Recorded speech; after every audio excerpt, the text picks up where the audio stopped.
కార్మికుల సమక్షంలో కార్మికుల అధ్వర్యంలో వారిని కూడా అందరినీ భాగస్వామ్యం చేసి వారి సమక్షంలో సమ్మె నోటీస్ ఇవ్వాలని చెప్పేసి ఈ రోజు మేము అందరికీ మీకు తెలియపరచడం జరిగింది. అందులో భాగంగా ఈ రోజు సమ్మె నోటీస్ ఇవ్వడానికి మేమంతా సంసిద్ధం వ్యక్తం చేసి ఇక్కడికి రావడం జరిగింది. మీరు కూడా రావడం జరిగింది. మేము ఒక్కటే అడుగుతా ఉన్నాం, దయచేసి మమ్మల్ని సమ్మె వైపుకు వెళ్లే విధంగా ప్రభుత్వం ఆలోచన చేయడం మానుకోవాలి. వెంటనే ప్రభుత్వం ఇచ్చిన హామీలు, కాంగ్రెస్ ప్రభుత్వం ఎన్నికల మేనిఫెస్టోలో పెట్టిన హామీలనే ఈరోజు జేఏసీ ప్రధానంగా వాటిలో పెట్టి ఈరోజు సమ్మె నోటీసు పెట్టా ఉన్నది. దాంట్లో ప్రధానంగా కాంగ్రెస్ ప్రభుత్వం పెట్టింది ఆర్టీసీ ఉద్యోగులను ఈ ప్రభుత్వంలో విలీనం చేస్తామని చెప్పారు. కాబట్టి గత ప్రభుత్వము అసెంబ్లీలో బిల్లు పాస్ చేసింది. గవర్నర్ గారు గెజిట్ కూడా పాస్ చేసి పంపారు, విడుదల చేయడం జరిగింది. కాబట్టి వెంటనే అపాయింటెడ్ డేట్ ప్రకటించి మరి విలీన ప్రక్రియ మొదలు పెట్టాలని 2.5 సంవత్సరాలుగా మేము డిమాండ్ చేస్తా ఉన్నాం. ఇప్పటి వరకు ఎందుకు మీరు కార్యాచరణ చేపట్టలేకపోతారు, మాకు కారణం చెప్పాలి. అదేవిధంగా గత ప్రభుత్వము యూనియన్లు రద్దు చేస్తే మా ప్రభుత్వం రావాలనే యూనియన్లు ఇస్తామని చెప్పారు. మరి ఇప్పటికీ ఒక్క పైసా ఖర్చు లేని యూనియన్లపై ఆంక్షలను మరి ఎందుకు మీరు ఎత్తివేయడం లేదు? ఇవాళ ఈ ప్రభుత్వ పెద్దలకు నేను ఒక్కడే సూటి ప్రశ్న వేస్తున్నా. మీరు ఎమ్మెల్యే ఎలక్షన్లు పెట్టుకుంటారు, ఎంపీ ఎలక్షన్లు పెట్టుకుంటారు, సర్పంచ్ ఎలక్షన్లు పెట్టుకుంటారు, మున్సిపాలిటీ ఎలక్షన్స్ పెట్టుకుంటారు, మొన్నటికి మొన్న రాజ్యసభ ఎన్నికలు కూడా పెట్టుకుంటారు కదా. మరి ఇంత పెద్ద సంస్థలో మరి కార్మిక సంఘాలకు ఎన్నికలకు ఎందుకు పెట్టారు? మరి మేము మా కష్టం వస్తే దుఃఖం వస్తే మా గుర్తింపు సంఘటనటువంటి సంఘాలు సామరస్యంగా గత ఆర్టీసీ గుర్తుల కానీ ఇప్పటి వరకు యాజమాన్యం దగ్గరకు పోయి జాయింట్ మీటింగ్ల ద్వారా ముఖాముఖిగా చర్చించుకొని మా సమస్యలను పరిష్కరించే ఆనవైతేనే, ఇది ప్రజాస్వామ్యబద్ధంగా వచ్చినటువంటి ఆనవైతేనే మీరు ఎందుకు దీన్ని తుంగలోకి తొక్కుతున్నారు? ఇది ఇలా మీరు ప్రజాపాలన కొనసాగించేది. ప్రజాపాలన ఎవరికి చేస్తున్నారనేది కూడా మాకు కావాలి. ఆర్టీసీ కార్మికులకు ప్రజాపాలన ఎందుకు అమలు చేయట్లేదు? ఈరోజు నియంత పాలనే. ఈరోజు మాకు హక్కులు లేకుండా, మాట్లాడే స్వేచ్ఛ లేకుండా, మమ్మల్ని కార్మిక సంఘాలుగా గుర్తింపు ఇవ్వకుండా మమ్మల్ని కట్టు బానిసలుగా చేసేటువంటి ఇది ప్రజాస్వామ్యబద్ధం అంటారా? ఇది అప్రజాస్వామ్యబద్ధమా? లేకపోతే మీరు కూడా మరి నియంత నవాబు లాగానే గత ప్రభుత్వం మాదిరిగానే మీరు కూడా ఆ విధంగానే పరిపాలన చేయదలుచుకున్నారా? ఏదో ఒకటి చెప్పండి. 2.5 సంవత్సరాలు చూసాం, ఇంకొక 2.5 సంవత్సరాలు భరిస్తాం. మీకు ఇస్తారా ఇవ్వరా? ఏంటండి ప్రతి దానికి పోయినప్పుడల్లా చూస్తాం, చేస్తాం, పరిశీలన ఉన్నది. ఎన్ని సంవత్సరాలు పరిశీలన ఉంటుంది? ఎన్నిసార్లు చూస్తారు మీరు? ఇంకా మీకు కళ్ళకు కనిపిస్తలేదా మా గోడు, మా కష్టం, మా దుఃఖం, మా బాధ? మరి పెట్టినోనికే పెడుతున్నారు, నిన్నోనికే నింపుతున్నారు. ఇవాళ ఆర్టీసీ కార్మికులు ప్రతి డిపోలలో 16 గంటలు 18 గంటలు డ్యూటీ చేసేది మీకు కంటికి కనపడలేదా? ఇవాళ పత్రికలు ప్రతి రోజు వస్తూ ఉన్నాయి. మరి ఎందుకు దీని మీద సమీక్ష చేయటం లేదు ముఖ్యమంత్రి గారు? మరి మీ ప్రజాపాలన అంటున్నారు, మరి ఆర్టీసీ కార్మికులు ప్రజలు ఈ ప్రజాపాలన కిందికి వస్తారా రారా? గతంలో భారతదేశానికి స్వతంత్రం వస్తే తెలంగాణకు స్వతంత్రం రాకుండా రజాకారుల కింద నలుగున్నటువంటి ఆ రోజు రాజ్యాన్ని ఈ రోజు కూడా ఆర్టీసీ వాళ్ళకు ప్రజాపాలన లేకుండా ఇది రజాకారుల రాజ్యం కిందనే మా ఆర్టీసీ కార్మికులు బతకాలా? సూటిగా చెప్పండి. మీరు ప్రజాపాలన మాకు కూడా వర్తింపజేస్తారా చేయరా? ఎందుకంటే మేనిఫెస్టోలో నెంబర్ 28 సీరియల్ నెంబర్ దాంట్లో చూడండి, ఆర్టీసీని విస్తరిస్తాం, ఆర్టీసీని ఆధునీకరిస్తాం, ఆర్టీసీని బలోపేతం చేస్తామని కాంగ్రెస్ పార్టీ దాంట్లో మేనిఫెస్టోలో పెట్టింది. పేజీ నెంబర్ చూడండి.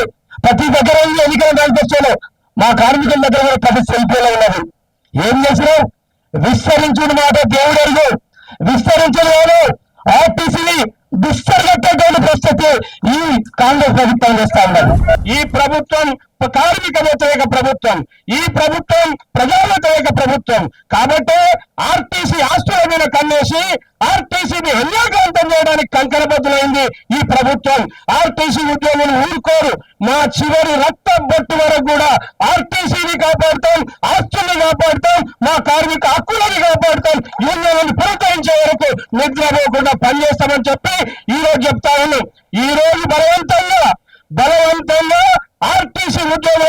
రోడ్డు మీదకి వెళ్తుంది ప్రభుత్వం యాజమాన్యం. కాబట్టి మేము రోడ్డెక్కినాం, ఇక మమ్మల్ని ఆపే శక్తి ఎవరికి కూడా లేదు ఉండదు అని చెప్పి నేను ఇలా మీ అందరికీ కూడా చెప్తా ఉన్నా. జేఏసీ అంటే ఆషామాషి కాదు, జేఏసీ అంటే చాతగాని దద్దలను కాదు, జేఏసీగా కార్మిక శక్తితో ముందుకొస్తా ఉన్నాం. కార్మిక శక్తిని తప్పుగా అంచనా వేస్తే ఈ ప్రభుత్వం పతనానికి నాలుగు పలకాల్సి వస్తుంది. ఇప్పుడే నా ఇంకా నేను చెప్పను, మాతో ఆర్టీసీతో పెట్టుకున్న ఏ ప్రభుత్వం పోగుపోయలే, ప్రభుత్వాలు పోయిన పరిస్థితి ఉంది. కానీ మీ మీద గౌరవం ఉంది, ఇంకా మీ మీద గౌరవంతో ఇన్ని చేసినాం. ఇలా ప్రభుత్వ ఉద్యోగులకి పెన్షన్లు మీరు బకాయిలు ఇచ్చారు, రెండోది వాళ్ళకి యూనియన్లు ఇచ్చారు, సింగరేణికి ఇచ్చినా లేదా, టీచర్లకు ఇచ్చినా లేదా, ప్రభుత్వ ఉద్యోగులకు ఇచ్చినా లేదా, ఆర్టీసీకి ఇస్తానే ప్రభుత్వం ఏమైపోయింది, మాకు ఇస్తే ఏమైతుంది? నేను మాటలు ఎందుకు చెప్పాను? యూనియన్లు ఇస్తే మీకు వచ్చే నష్టం ఏంటి అంటే అడిగేవాడు లేకపోతే ఇష్టారాజ్యంగా చేయొచ్చు.